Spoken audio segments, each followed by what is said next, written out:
Although LEGO is certainly not a common talking point on this channel, I still pick up Danish plastic sets from time to time, and today's subject is a new release that caught my eye.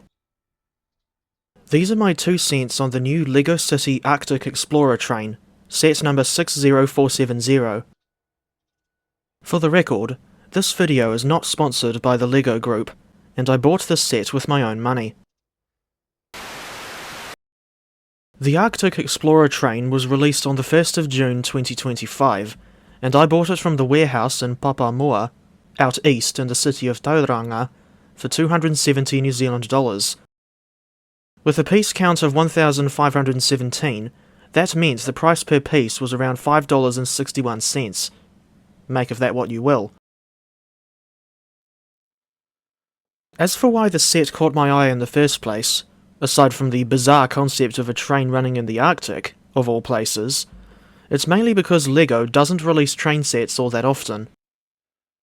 The last time I remember them releasing any for the LEGO City line was in 2022, when they brought out the 60337 passenger train and 60336 freight train. I never got the freight train myself because I thought the locomotive in that set was really ugly. In previous LEGO videos, I've done a stop-motion / building time-lapse thing for the entire set, but this time around, I only did that for the locomotive for the sake of easier video production.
And here's the whole set assembled, complete with a smaller amount of track than I was expecting.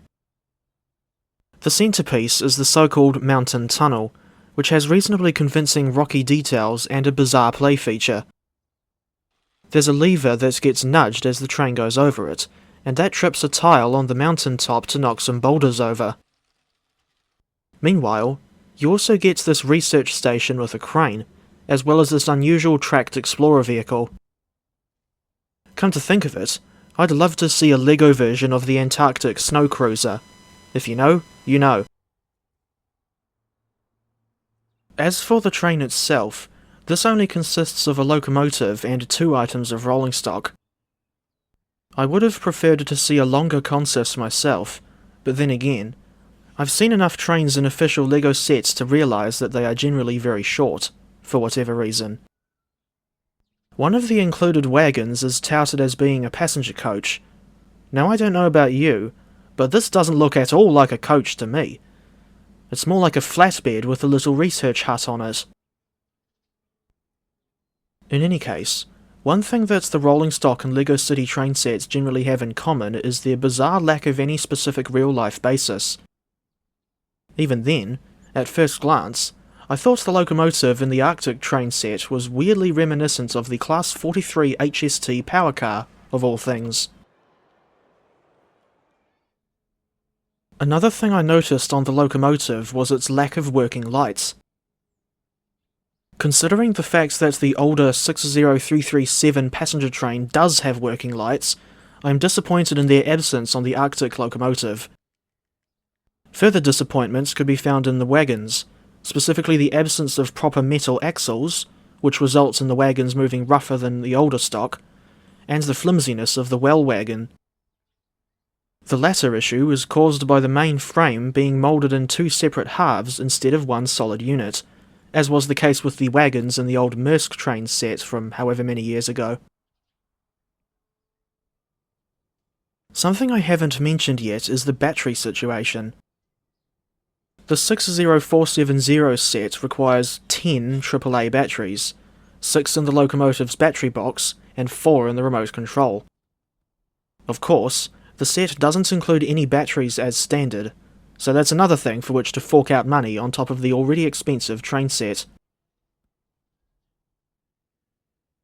And just for the heck of it, here's a size comparison with the Orient Express, set number 21344, which I reviewed back in December 2023. This thing is built to a much larger scale than the typical LEGO City trains, but she is still compatible with standard LEGO track. At the end of the day, and to be brutally honest, I can't say I'm a fan of the new LEGO City Arctic Explorer train. For one thing, the concept is quite bizarre. I mean, since when has there ever been a railway line built in the Arctic, of all places? The questionable concept and the other issues mentioned in this review are the main reasons why I would not recommend this set to other LEGO train fans. But then again, I suppose this set is designed for people who are not dedicated rail fans like me. And if you've got a child who likes LEGO, and if you can afford the set or get it at a discount, then by all means go for it. But if you're more of a serious rail fan, then I reckon you should save your money and either try to build your own stock, or, if you can afford it, pick up the Orient Express set. In any case, I hope you found this video interesting, and I'll see you all next time.